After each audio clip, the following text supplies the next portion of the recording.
کہ دبئی سے وہ کیا سرکمسٹانسز تھی کہ جنہوں نے دبئی کو بھی اس کو چھوڑنے پر مجبور کر دیا. وہ کون لوگ تھے جو دبئی میں بھی اس کو رہنے نہیں دیا اور وہاں سے اسے کینیا جانے پر مجبور کیا گیا.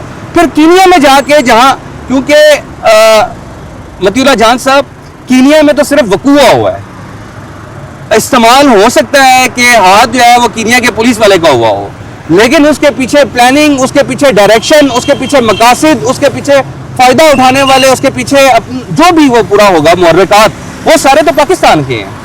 سمجھیں یہ ایسا ہی ہے کہ یہ قتل پاکستان کا ہے. اور اس میں ایک اور جو چیز ہے, جو ایف آئی آر میں خود جو ہے وہ حکومت یہاں کے جو ایف آئی آر ہے انہوں نے اپنی مرضی کی کاٹی ہے, اس میں بھی جو نام ہے وہ مطلب پاکستان کے ریلیٹڈ لوگ ہیں, پاکستان سے ریلیٹڈ لوگ ہیں. وقار, خرم. اچھا, ان کی والدہ نے ایک درخواست میں, لیکن یہ جو آپ نے کہا کہ 3 سوال پہلی سماعت میں کیے گئے تھے, ان کے جواب آج تک حکومت نے دیا کہ نہیں؟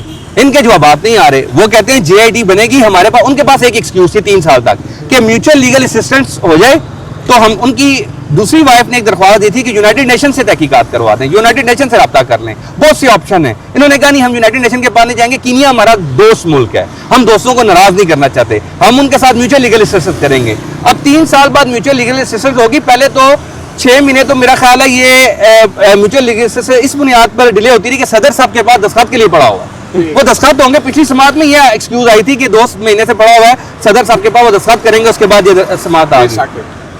اس میں جو بات جو کی جا رہی ہے کہ جو جے آئی ٹی ہے, انہوں نے کہا جی 47 ان کی میٹنگز ہو چکی ہیں, وہ جو کام یہاں پہ انہوں نے کرنا تھا, یہاں پہ کیس جو ہے وہ رکا ہوا ہے. 173 کی رپورٹس کے حوالے سے کچھ بات ہوئی تھی کہ وہ ان کی کوئی تفصیلات جو ہے وہ ہمارے ساتھ شیئر کریں, تو اس پہ کیا کہا ایڈیشنل اٹارنی جنرل نے؟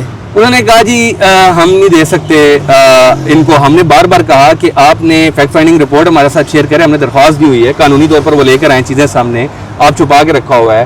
آپ نے اس کے بعد جو ہے وہ گاؤں کے بیانات, جج صاحب فاضل جج صاحب جو بلوچستان سے جو روزی خان صاحب ہیں, انہوں نے کہا 161 کا بیان دینے میں کیا حرج ہے, آپ وہ دیں نا, آپ وہ کیوں نہیں دیتے ہیں ان کو, وہ ساری چیزیں دیں. آپ نے آج تک انویسٹیگیشن کیا کی ہے وہ دیں, سامنے آئیں. یعنی ہر چیز آپ نے خفیہ رکھی ہوئی ہے.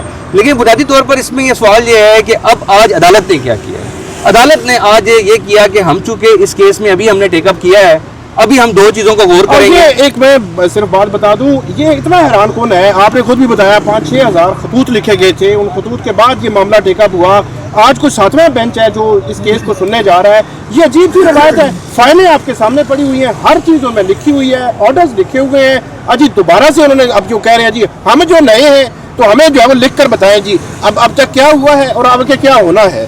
اور ایک اور بات جو جوڈیشل کمیشن کے حوالے سے آپ نے کی کہ جوڈیشل کمیشن, اور یہی عامر فاروق صاحب مجھے یاد ہے کہ اسلام آباد ہائی کورٹ چیف جسٹس سے, تو انہوں نے کہا تھا جی معاملہ سپریم کورٹ میں, تو ہم جو ہے وہ اس جوڈیشل کمیشن والے معاملے کو نہیں چھیڑ رہے, یہ سپریم کورٹ طے کرے گی. اور کمیشن حکومت کے بنانے کا اختیار تھا, لیکن اس میں انہوں نے لکھ دیا تھا بعد میں کہ وہ جوڈیشل کمیشن انعام امین مناز صاحب نے کہ ہم کوئی آرڈر نہیں دے رہے کیونکہ معاملہ سپریم کورٹ میں. اب تو وہ واقعی آئین عدالت میں خود آ گئے, تو وہ آپ نے جوڈیشل کمیشن کی میں نے آج ان کو کہا کہ آپ کا اپنا آرڈر ہے جو سپریم کورٹ کے 5 رکنی بینچ کا ہے کہ اس معاملے میں اگر حکومت پروگریس نہیں کرتی جلدی تو ہم جوڈیشل کمیشن بنائیں گے. اور یہ اس آرڈر کو بھی گزرے ہوئے 3 سال گزر چکے ہوئے ہیں, یہ 2023 کا آرڈر ہے, ٹھیک ہے. اب کم از کم اپنے آرڈر پر ہی عمل کر دیں اور جوڈیشل کمیشن بنا دیں. وہ انہوں نے کہا نہیں, اصل میں اب ایم ایل اے ہوگی ہے, اب ایم ایل اے کو دیکھتے ہیں کیا ہو جائے. ہمارے سامنے آپ جو بھی بات کریں نا, جب عدالت آپ کو یہ کہہ دینا کہ ہم نے فائل پڑھنی ہے, فیکٹس دیکھنے ہیں, ابھی ہمارے پاس پہلی دفعہ کیس آیا ہے, تو آپ کی ایک پھر لمٹ ہوتی ہے. اچھا آپ کہتے ہیں آپ دیکھ لیں پھر پوری فائل کو. پھر انہوں نے اٹارنی جنرل کو کہا کہ اچھا ہمیں نا فیکٹس بنا کر دے دیں مل کے کہ آپ کے پاس کیا آپشنز ہیں, آپ آگے کیا کریں گے اور ابھی تک کریں گے. اس پر میں نے ایک بات کی, میں نے کہا جی آپ جوڈیشل کمیشن بنائیں, آپ چاہے جے آئی ٹی بنائیں, چاہے آپ جو کریں, لیکن ایک بات دیکھیں, جو اصل میں مقدمہ ہوتا ہے نا قتل کا, اس میں جو اس کے وارثان ہیں نا, جو کمپلینٹ ہیں, ان کے بیانات بڑی اہمیت کے حامل ہوتے ہیں. انہوں نے اپنے گواہ بھی بتا دیے کہ ان سے جا کے تفتیش کر لیں, اور انہوں نے اپنے ملزم بھی بتا دیے کہ ہمیں کے ذرا نام بتائے نا, ملزم کون کون سے بتائے تھے ارشد شریف کی والدہ نے, اور گواہ کون کون؟ وہ تو اب سارے پاکستان کے بڑے ہائی پروفائل ہیں, وہ عدالت کی فائل پر بھی موجود ہیں. انہوں نے بیانات بھی دے دیے 160 کے جے آئی ڈی میں بیانات بھی دے دیے. وہ سارے گواہان میں انہوں نے کہا تھا, دیکھیں گواہ کے طور پر مختلف لوگ یہ کہتے رہے ہیں کہ ہمارے پاس اسٹیٹمنٹ ہیں. ایک اس کی مراد سعید صاحب تھے, انہوں نے پوری اسٹیٹمنٹ دی ہوئی تھی. عمران خان سے انہوں نے کہا تھا وہ اسٹیٹمنٹ کے طور پر لیں. اچھا اسی طرح انہوں نے, کیونکہ انہوں نے اسے کہا, سلمان اقبال صاحب کے غالباً انہوں نے اس کے بارے میں کہا, 5-6 نام ہیں, جو انہوں نے دیے ہیں, جو بڑے ہائی پروفائل نام ہیں, جو مختلف اوقات میں یہ کہتے رہے ہیں کہ ارشد شریف نے ہمیں بتایا تھا کہ فلاں فلاں لوگ جو ہے میری جان کے در پہ ہیں اور مجھے ان لوگوں سے خطرہ ہے, تو وہ ان کی وہ پوری تفصیلات ہیں ان کے پاس موجود تھی. سابق آرمی چیف بھی تھے اور سارے تھے. اچھا, اس میں ایک چیز آپ نے یہ کہا کہ جو اس وقت فیکٹ فائنڈنگ جو رپورٹ تھی وہ آفیشیلی پبلک نہیں ہوئی, تو آپ نے کہا تھا کہ ہماری جو درخواست پڑی ہوئی ہے کہ آفیشیلی اس کو پبلک کیا جائے یا فیملی کے ہینڈ اوور کیا جائے.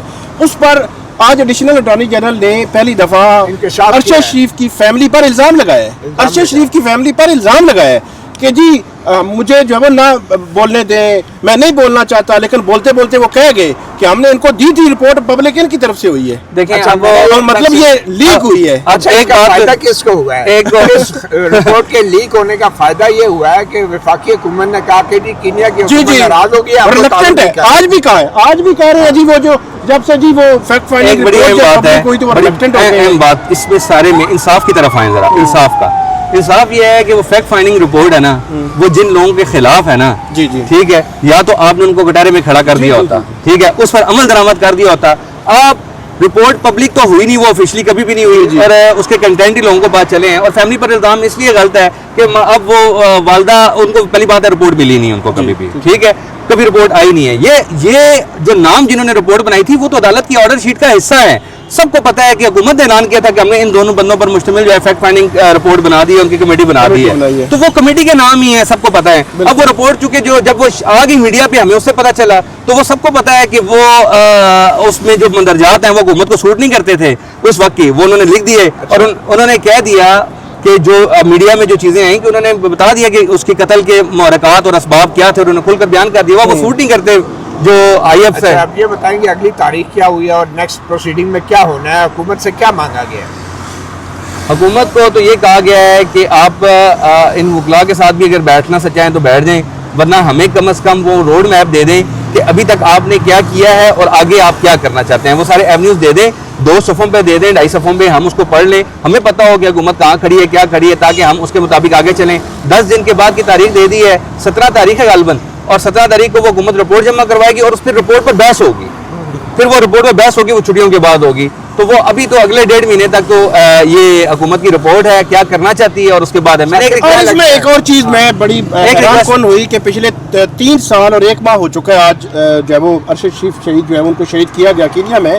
اس کے بعد جو سب سے بڑی اس ملک کی عدالت ہے وہ اس حکومت سے پوچھ رہی ہے جس حکومت نے آج تک کچھ نہیں کیا. میں کہتا ہوں 0 پروگریس ہے. صرف وہ ایک فیکٹ فائنڈنگ رپورٹ, وہ بھی اس وقت پریشر تھا, وہ گئے اور وہ پبلک ہوئی, پتہ چلا کچھ لوگ ایکسپوز ہوئے, حکومت ایکسپوز ہوئی. اس کے بعد انہوں نے 0 پروگریس ہے. اور اس کے بعد اب واقعی آئینی عدالت اس سے پوچھ رہی ہے حکومت کو, بتائیں جی ہم کیا کریں, وہ بنا دیں نا, جوڈیشل کمیشن بنائیں.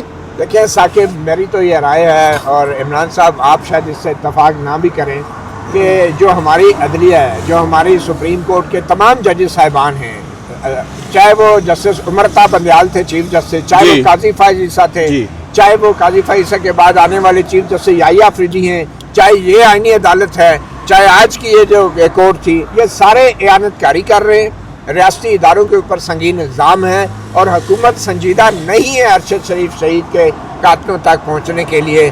یہ وہ صحافی ہے جس کو ایوان صدر کے اندر صدارتی تمغہ حسن کارکردگی دیا گیا تھا. ایک طرف آپ قومی ایوارڈ دیتے ہیں ان صحافیوں کو, بعد میں جو ہے آپ پہ الزام بھی ریاست کے اداروں پہ لگ رہا ہے. آپ یہ کیوں کہتے ہیں مطیع اللہ جان صاحب کہ آپ اتفاق نہ کریں؟ میں تو ساری وہ باتیں ہیں جو آپ کہہ رہے ہیں سب سے اتفاق کرتا ہوں. اس میں ایک اور چیز, سارے اتفاق کرنے والی باتیں ہیں, پوری کون اس پر اتفاق کرتی ہے. آج جب میں نے عدالت سے بات کی, ایک اور اہم بات, یہ تو اس کیس کو دفنانے کے چکر میں نا انہوں نے کہا جی سو موٹو کا ہمارا اختیار ہے بھی ہے کہ نہیں ہے. نیا سوال چیز جیسے عامر فاروق نے, اور اس پر 15 منٹ کی اس پر بحث, 20 منٹ کی اس پر بات چیت کی انہوں نے کہ سو موٹو ہم لے سکتے ہیں. میں سوال اس پر اتنی بڑی بنیادی سوال ہے, آپ ماشاءاللہ اتنے عرصے سے صحافت کر رہے ہیں, سپریم کورٹ کے پاس اس کیس میں 5000 درخواستیں آئی ہیں. یہ سو موٹو کہاں سے ہو گیا؟ 5000 پاکستان کے شہریوں نے پبلک ایٹ لارج کا ایشو ہے نا, پبلک ایٹ لارج ڈیٹرمن کرنے کے لیے 5000 سے زیادہ درخواستیں کم تو نہیں ہوتی, وہ آئی ہیں. آپ ان درخواستوں میں سے کسی ایک پر نمبر لگا دیتے تو یہ سو موٹو تو نہیں بنتی تھی. یہ تو بیسیکلی کانسٹیٹیوشن پٹیشن بنتی تھی جو لوگوں نے فائل کر دی. صرف یہ ہے, ایک ہوتا ہے فارمل کانسٹیٹیوشن پٹیشن فائل کرنے کا, وہ آپ کے لمبے چوڑے فارم فل کر کے وہ کرتے ہیں, وہ ایک پروسیجرل طریقہ کار ہے. دوسرا طریقہ کار یہ آپ کے پاس درخواست آ گئی, درخواست پر آپ نمبر لگائیں